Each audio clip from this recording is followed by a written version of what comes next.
kennel. Here, sit, good. As you notice, I'm telling him here as soon as his front legs make contact with the table. That way, he understands the next sequence of events involves an action, and after that certain point, it's understood that failure to cooperate engenders some form of correction. Either way, he ends up doing the behavior that you're after. Again, I can't stress this enough, leave it. You cannot continue to your second set of exercises until you have adequately completed your first. And as you can see, he's doing that roll back sit and he's trying to fight. I'm not tapping unless he starts to struggle. But essentially, when he does that quit sit and sits on his side, it's his way of saying, I give up. We're not about that, are we, big guy? So one of the things that we have to do, especially with this dog, is to keep him pretty motivated. Good, good. He likes being told he's wonderful. You're wonderful. See his ears come up? Yeah, you're a good dog. Stay. And again, we repeat. Here, sit. Now, he does that quit sit, which really needs to be addressed. There is only one answer. Good.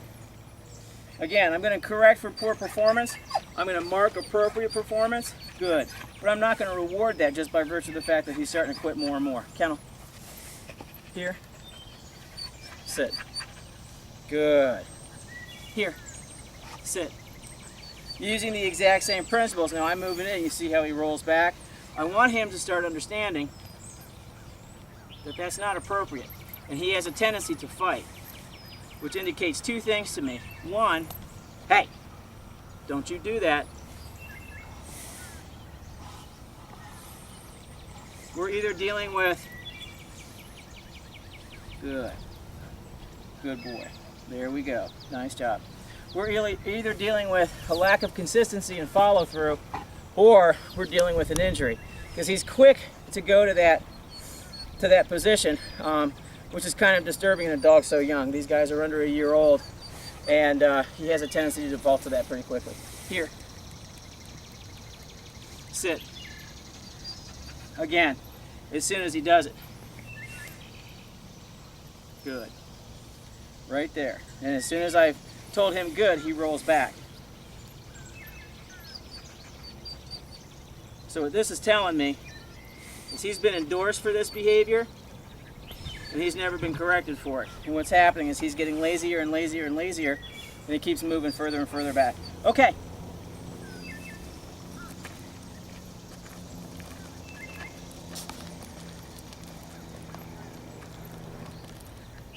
All of this transfers when the dog's away from you, but the thing is, though, is at greater than about 4 feet, you cannot control the behavior. So you want to make sure that the dog is perfect at incredibly short distances before you even start pulling him out or drawing him out and making him work at longer distances. Good. Leave it. Good pup.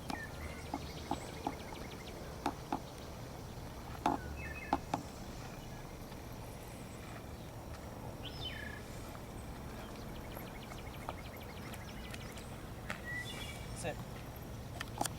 Stay. Now we're about half the distance of the long line. And again, it's about the maximum amount of distance that I can actually control the leash. And we're doing the same thing. As I back away, I'm drawing the dog to me. Here. Sit. Good, good. All right. I'm going to pay that off because it was almost perfect. Okay. And we're done for the day.